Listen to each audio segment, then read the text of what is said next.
तो मेरे दोस्तों बड़ा आसान सा क्वेश्चन है, पेज नंबर 18.35 पे इन ऑर्डर ऑफ परमानेंस। इधर सुन लीजिए सारे बच्चे, क्या बता रहा हूं बच्चों, बताओ। In order of permanence. देखो जब बैलेंस शीट बनाते हैं इन ऑर्डर ऑफ परमानेंस का क्या मतलब है यार, बच्चों वाली चीज है। जो एसेट सबसे ज्यादा, इधर देख लीजिए, जो एसेट सबसे ज्यादा परमानेंट है उसको सबसे ऊपर रख दो। बोलो हाँ या ना। यानी कि जो कभी कैश में कन्वर्ट नहीं होगी, जो कैश में तब कन्वर्ट होगी जब आपका बिजनेस क्या हो रहा है, बंद हो रहा है। जैसे कि मैं बात करूं तो हमारी गुडविल, अगर संजय क्लासेस की बात करें तो हम गुडविल को जब भी बेचेंगे जब हम अपने बिजनेस को क्या कर रहे हैं, बंद कर रहे हैं। उसके बाद बात करते हैं लैंड एंड बिल्डिंग, तो लैंड एंड बिल्डिंग सबसे लास्ट में बेचेंगे। बोलो हाँ या ना।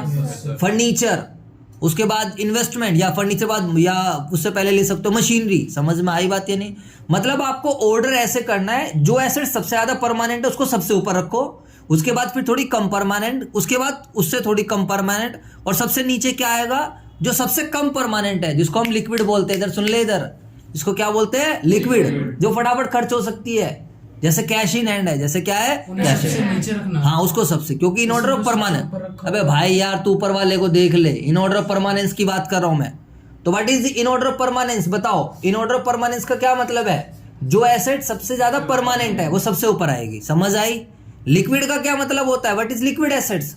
लिक्विड एसेट जैसे कैश है, कैश सबसे ज्यादा लिक्विड है। बोलो हाँ या ना। क्योंकि कैश को आप जहां मर्जी जाके यूज कर लो। कैश के बाद बैंक है, बैंक से थोड़ी मेहनत करनी पड़ेगी, पैसा निकालना पड़ेगा। लेकिन कैश के बाद बैंक है, बैंक के बाद बीआर है, बीआर को 3 महीने में कन्वर्ट कर सकते हैं, या बीआर का कुछ टाइम के अंदर पैसा आ जाएगा। बोलो। तो जब आप इन ऑर्डर ऑफ लिक्विडिटी बनाओगे तो इसका उल्टा हो जाएगा। इन ऑर्डर ऑफ लिक्विडिटी बनाओगे तो क्या हो जाएगा, इसका उल्टा हो जाएगा। आई बात समझ या नहीं है। ये तो हुई एसेट साइड। अब चलते हैं लायबिलिटी साइड। कैसे चलते हैं, लायबिलिटी साइड। अपनी कॉपी निकाल लो, मतलब किताब पेज नंबर 18.57 पे देख सकते। तो लायबिलिटी में सबसे ज्यादा परमानेंट कौन सी होती है, बताओ। 18.35 जो मैं कह रहा हूँ वही पेज निकाल लो, बैलेंस शीट बनी है। बताओ सबसे ज्यादा परमानेंट क्या होती है लायबिलिटी साइड में, कैपिटल। अरे सर जी कैपिटल तो सबसे लास्ट में। अब संजय सर ने, संदीप सर ने 2008 में पैसे लगाए थे बिजनेस में। खैर 2008 में तो मैंने ही लगाए थे। अब आप सोचो 2008 से 2023 आ गया, आज तक संजय क्लासेस ने मेरी कैपिटल वापस नहीं करी है। कभी नहीं वापस करने वाली वो। बोलो हाँ या ना। कब वापस होएगी बच्चों, जब बिजनेस बंद होएगा। आई बात समझ में आई। तो जब इन ऑर्डर परमानेंस बनाना है तो जो परमानेंट है उसको सबसे ऊपर रखेंगे। बात आई समझ नहीं। कैपिटल के बाद क्या ले लिया, लोन ले लिया, लॉन्ग टर्म लोन ले लिए। क्या ले लिए, लॉन्ग टर्म लोन। फिर बैंक ओवरड्राफ्ट, थोड़ा शॉर्ट टर्म। फिर क्रेडिटर्स, क्रेडिटर्स को पैसे कैसे देने पड़ते हैं, 3 महीने में, 4 महीने में। और बीपी क्या है, बीपी का तो टाइम पीरियड फिक्स रहता है। आई बात समझ। अरे बोलो। तो बैलेंस शीट, अभी जब आपको क्वेश्चन कुछ ना बोले तो बैलेंस शीट जैसे मर्जी बना देना। जैसे मर्जी का मतलब कोई दिक्कत नहीं, कोई सा भी आइटम ऊपर, कोई सा भी आइटम नीचे। बोलो हाँ या ना। देखो ये आपकी स्कूल फाइल की तरह हो गया। जब आपसे स्कूल फाइल मांग रहे हैं तो आपको पता होगा, देखना वो दिक्कत करते हैं भाई। एक्नॉलेजमेंट सबसे पहले टॉपिक होना चाहिए, फिर एक्नॉलेजमेंट, फिर ये इंडेक्स। अरे बोलो। अगर तुमने एक भी पेज ऊपर नीचे कर दिया दिक्कत होती है नहीं, चेंज करके लाओ। तो और जब आप अपनी स्कूल की घर पे कॉपी बना रहे हो, ट्यूशन की बना रहे हो, जैसे मर्जी कर लो।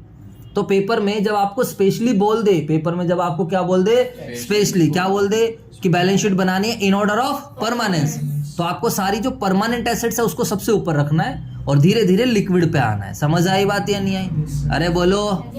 तो बस बैलेंस शीट आपकी खत्म हो चुकी है, देख सकते हो। इन ऑर्डर परमानेंस सबसे पहले गुडविल है, फिर लैंड एंड बिल्डिंग है, प्लांट एंड मशीनरी है, furniture, investment, closing stock, debtor, BR. और यहाँ पर आप देखोगे कैपिटल है, ओपनिंग और लोन्स है, बैंक ओवरड्राफ्ट है, क्रेडिटर्स है और बीपी। बोलो बच्चों। और इन ऑर्डर ऑफ लिक्विडिटी है तो उसका उल्टा कर दो। लिक्विडिटी का क्या मतलब हो गया, अब जो एसेट्स लिक्विड है उसको सबसे ऊपर रख दो। देखो आप इसका उल्टा ही कर रखा है। अगर आप देखोगे तो cash in hand, cash at bank, BR, debtors, closing stock, investment, furniture, plant and machine. अरे बोलो। और यहाँ पर इन ऑर्डर लिक्विडिटी सबसे पहले पैसे देने पड़ेंगे बीपी के, उसके बाद पैसे देने पड़ेंगे क्रेडिटर के, उसके बाद पैसे देने पड़ेंगे बैंक ओवरड्राफ्ट, उसके बाद लोन्स, और सबसे लास्ट में पैसे किसके देने पड़ेंगे, कैपिटल। तो अभी ये आपको भी नोट करना है और इसके जो क्वेश्चंस आएंगे वो भी आपको ट्राई करने। ठीक है मेरे दोस्तों, चलो।